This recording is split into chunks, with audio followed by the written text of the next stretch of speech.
This is Akashvani. In the weekly program Current Affairs, now we bring you an exclusive interview with Rajiv Kumar, Chief Election Commissioner of India. Interviewer is Bhupinder Singh, Akashvani correspondent. In this month, assembly elections in the 5 states are going to be conducted. These elections are being considered as litmus test for the political candidates as well as the electoral machinery, with the general election scheduled to be held next year.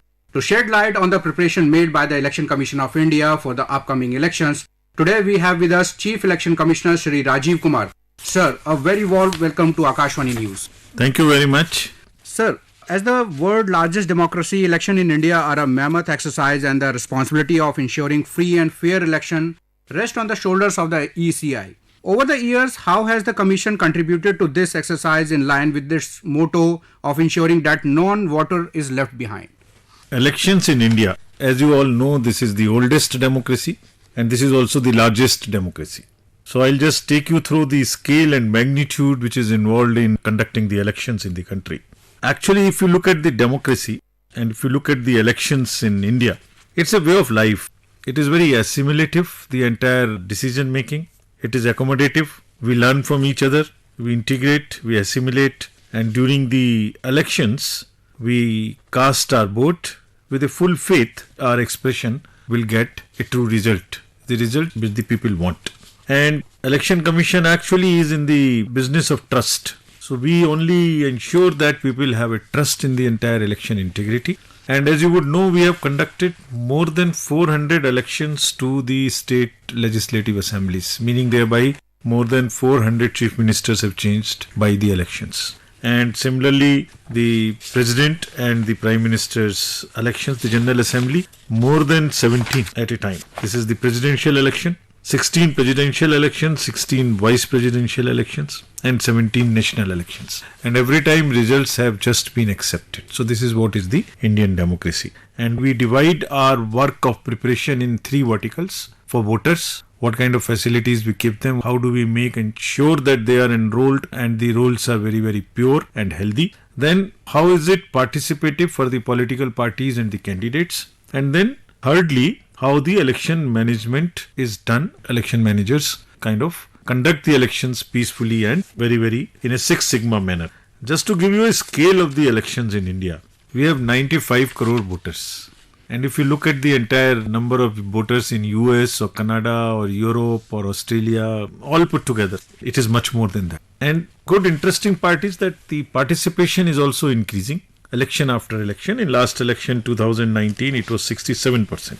And there are female voters, percentage of their voting was higher than the male. This is an extremely encouraging and positive part of our election management and the democracy as such. Recently, we are now taking various steps to fill this gap of, to rather say, increase the percentage of voting. If 95 crores only 67% are voting, then how do you ensure that missing 29-30 crore voters also come and vote? And who are they? So if you look at a major category, there are 3 things which come to the light. One is the urban apathy, secondly the youth apathy, and third there are migrant workforce within the state and outside the state, which also is a factor in this missing number of voters. Sir, recently Election Commission of India has started a drive, special summary revision process, which is underway to revise the electoral rolls. So how this process will make the entire polling machinery more inclusive? See, the special summary revision is taken every year. Now, what is the purpose? So we call it roll to poll. Our electoral roll, the first ingredient of the election integrity is to have a pure and healthy electoral roll. So what does pure mean? Pure means that it does not have duplicates and it has the right kind of a photo, phone numbers, all other details are absolutely as it should be for a particular voter. And what is the health? Health is, number one, everybody should be enrolled. Then the number of women should be as per their population. Similarly, 17 to 18 age group, similarly old age. So we have taken a special efforts to make our electoral rolls very, very pure and very, very healthy. Health parameters we compare with the census figures. So if in a state as percentage of census below above 18, there must be so many 17 to 18, so many women, all that we take care. Another important thing to make it far more inclusive and also far more diverse mosaic of the electoral roll. So look at it. So you have persons with disabilities which we have started mapping in our electoral rolls. And their number is close to 81 lakhs. Similarly, all our 80 plus voters, senior citizens. And it's a very happy stage. They are the senior citizens who have really contributed in the growth and the might of the country. We are kind of enjoying today. It's all because of them. And therefore, it's our duty in Election Commission to kind of take special care of them. You would be happy to know there are 1.84 crores 80 plus voters. We are very proud about it. And of them, 2.55 lakhs are 100 plus. We made a special outreach. We wrote a letter to all the voters in the country who are 100 plus. They were very happy about it.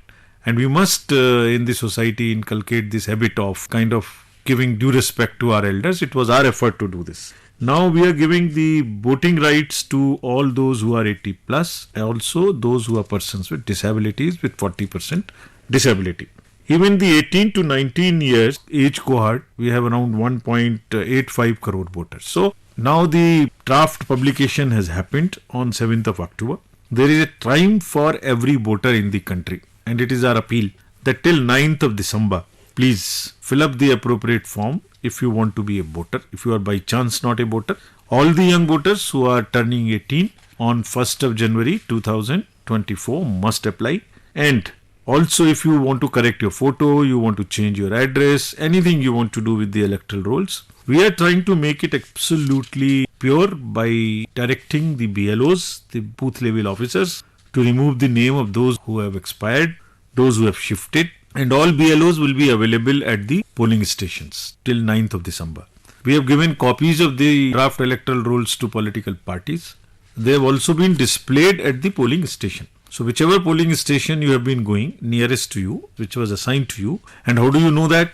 You can go straightway to our website, voter helpline, and just type your voter card number and you will know all the details about your booth also, and about your BLO also you can find out.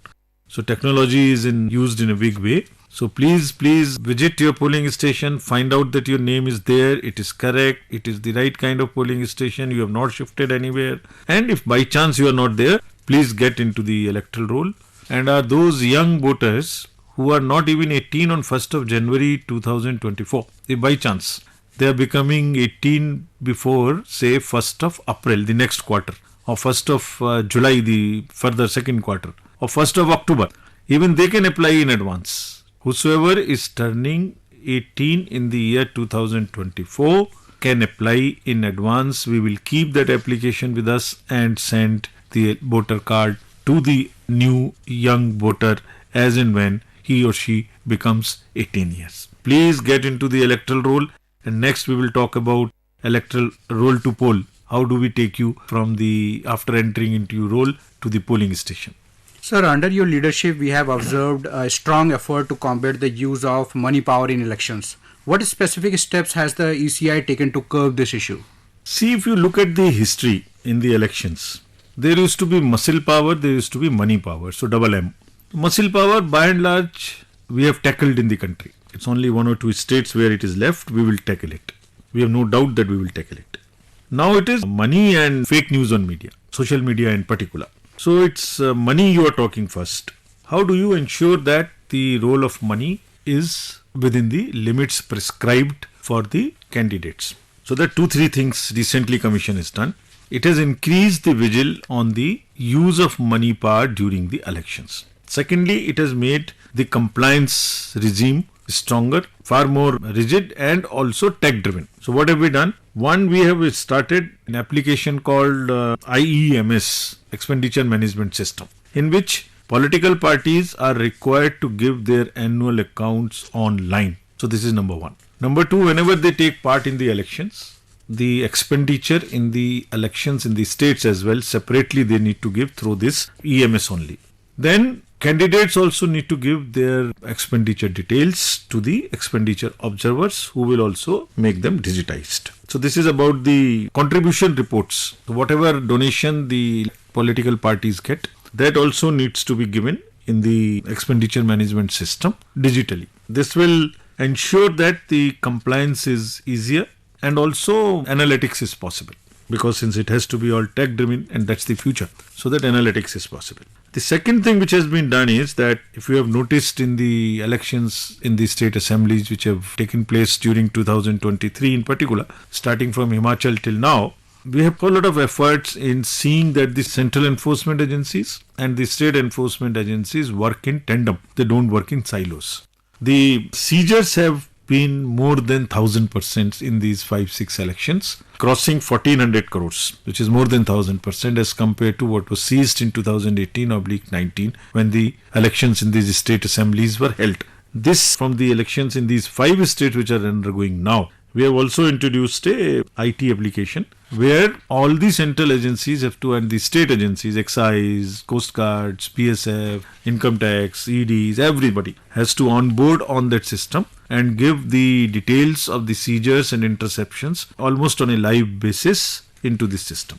One has also introduced a program called, popularizing it, called Sea Vigil. The citizens be vigilant. So if citizens, because it cannot happen without citizens, I mean, if the voters need to be very serious about the purity in the election. So if they see anything wrong happening, anybody distributing money, anybody disturbing the polling process or anything, they need to just take a photo or type it and post it through on this Sea Vigil application. The latitude and longitude will be taken automatically. You don't have to fill it up from where you are filing it. The names will be anonymous, and our team will get, because of the latitude and longitude, will get the location and reach within 100 minutes and look at that complaint within 100 minutes, which is being used in these 5 elections, and we are getting very encouraging results. Seizures and reports of distribution of freebies like sarees or consumer goods or money or liquor and all, lot of information is coming on the Sea Vigil app. So money power, we are very serious, and you are aware that to check the contribution reports, because that gives them the income tax exemptions, number of registered but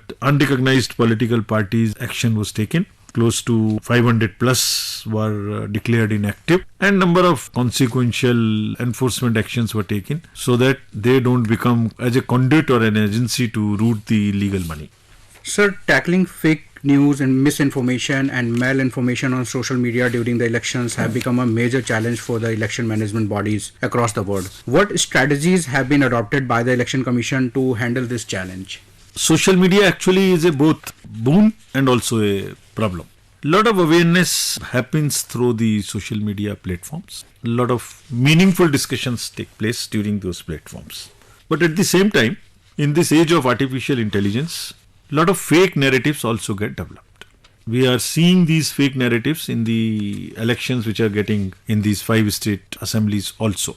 Now, you can easily, because of the use of AI, can doctor the voice, face, location, and show as if, something is happening, X is saying, whereas it is just doctored.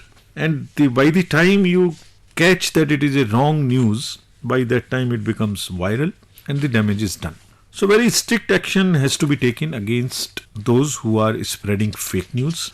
The guidelines which have recently been issued under the IT Act also provides that the action is taken against the fake news, and we also have put large number of questions on the website of the Commission about the facts. So the facts can be found there, number one. While we will take action with the district magistrates, SPs, CO's office, cyber cells, all have been directed to take action, even go to the extent of finding the source from where this fake news has come.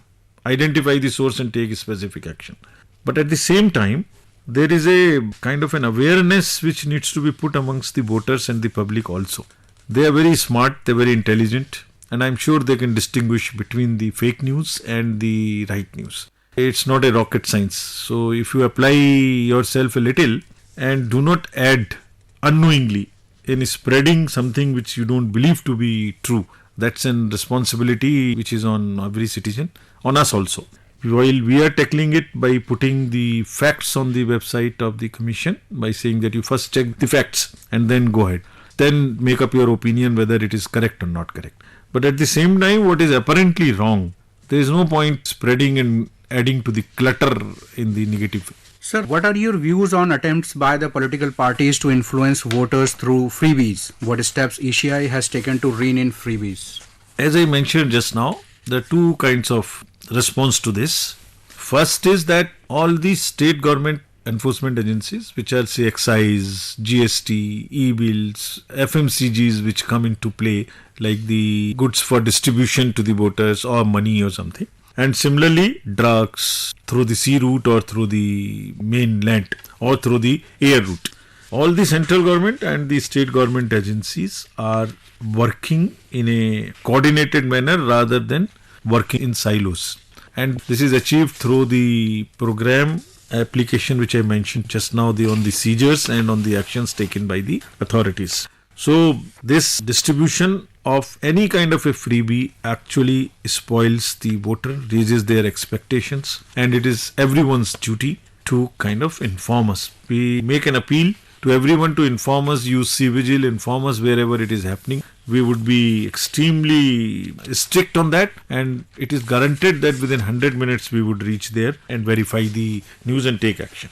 Sir, from voter registration to ensuring transparency in polling and counting of votes, the role of technology has become imperative. Could you please highlight any new and innovative technological intervention that have been implemented or are planned for the upcoming elections to enhance the electoral process?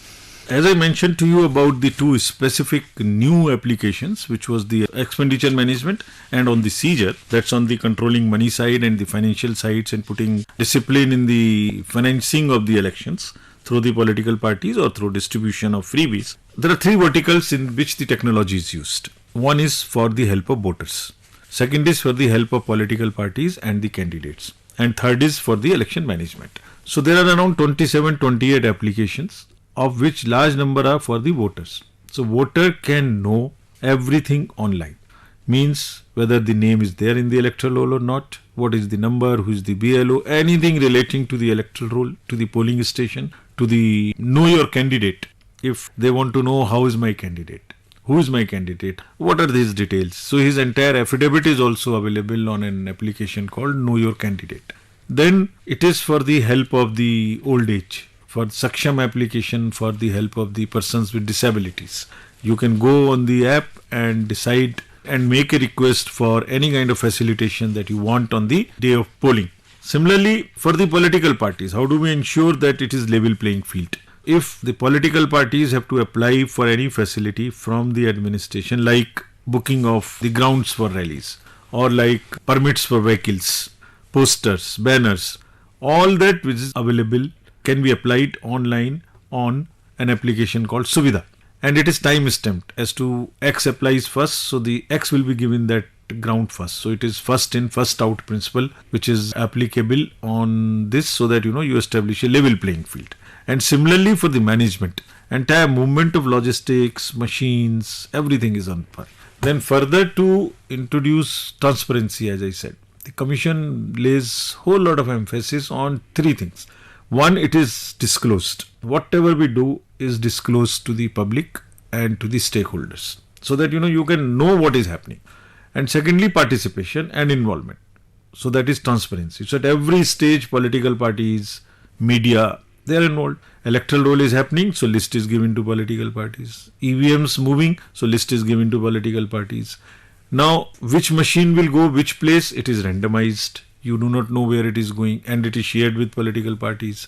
Which machine is going to which booth number is also randomized, and the number of the machine given. Which route they will take is also advertised. Media is available at every place. So for the management also, there are large number of applications. Results, declaration of results is also an extremely, how much time it takes in many other countries to declare results.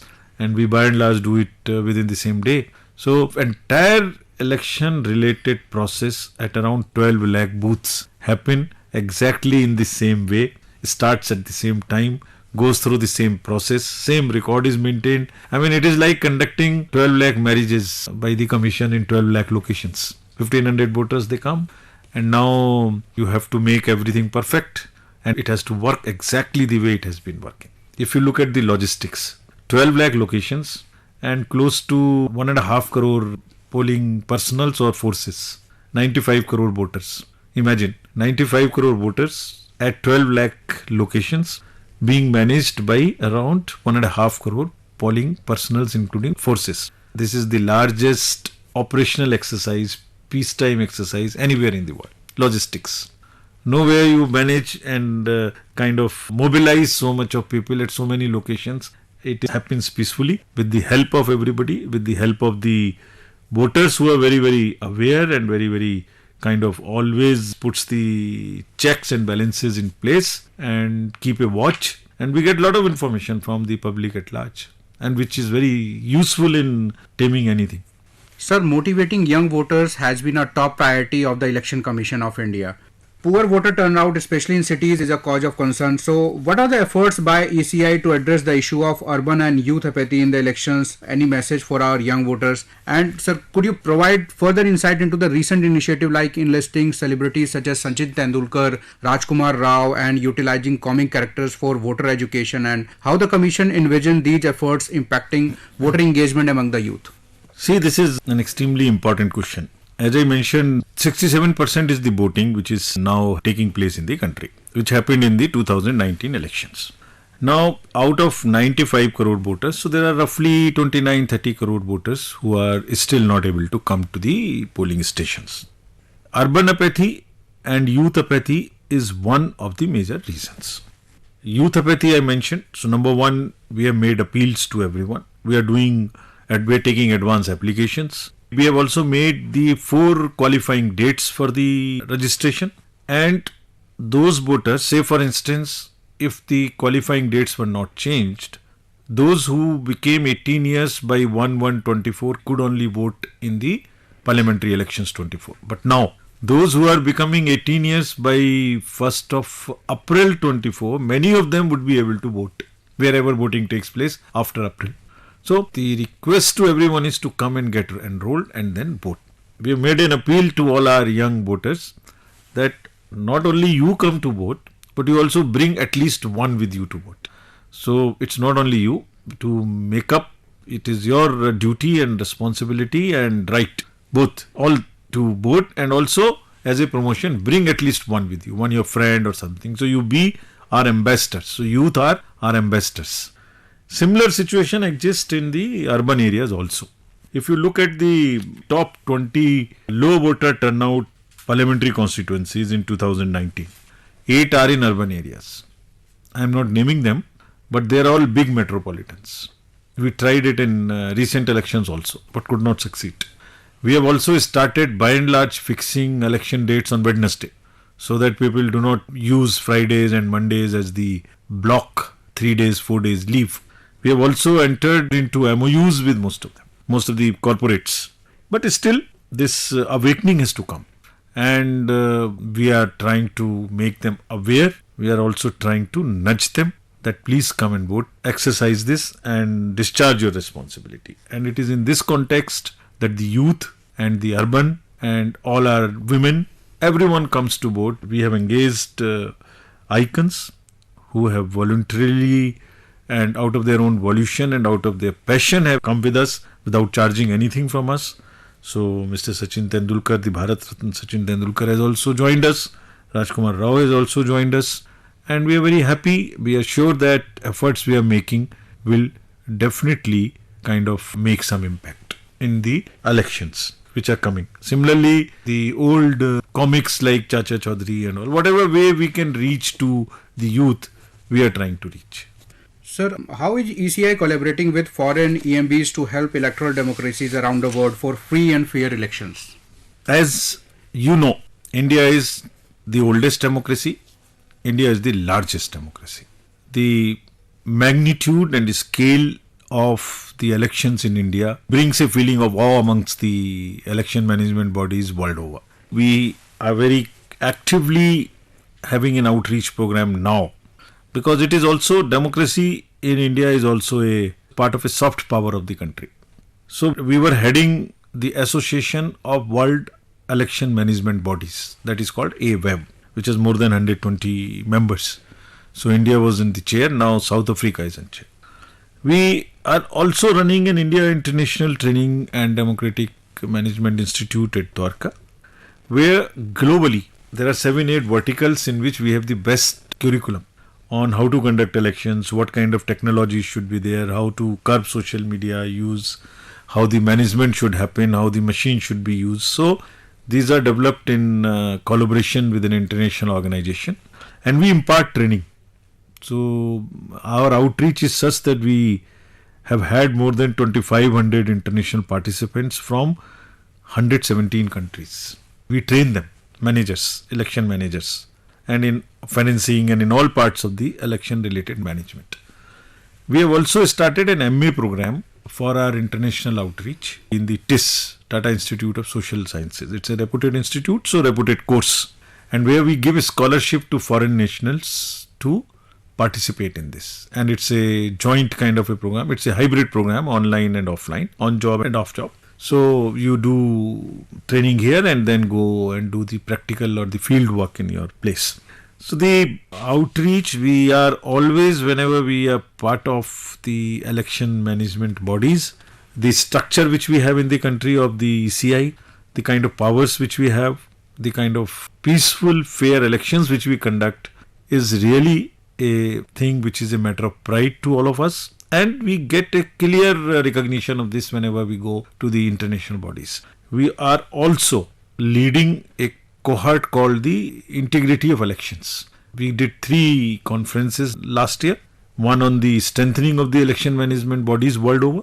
Secondly, on the accessibility and inclusiveness in elections. How do you get persons with disabilities? How do you enroll everybody? How do you make sure that women, persons with disabilities, transgenders, everybody votes and enrolls? And then thirdly, on the technology. And technology is our major area. Everybody is coming. Many of the election management bodies are coming to us to ask as to how do you use your electronic voting machines? How do you use technology? So ECI is in particular using its knowledge base to share and also in the process learn from the experiences of the other countries. Sir, thank you very much for giving your valuable time to Akashvani News. Thank you very much. You were listening to an exclusive interview with Rajiv Kumar, Chief Election Commissioner of India. Interviewer was Bhupinder Singh, Akashvani correspondent. This program was produced and presented by the News Services Division of Akashvani. You can listen to it on our mobile app News on AIR. This program is also available on our YouTube channel, News on AIR Official. You may share your feedback about this program through email at airnsdtalks@gmail.com or WhatsApp on 928-909-4044. ये है आकाशवाणी और आप सुन रहे हैं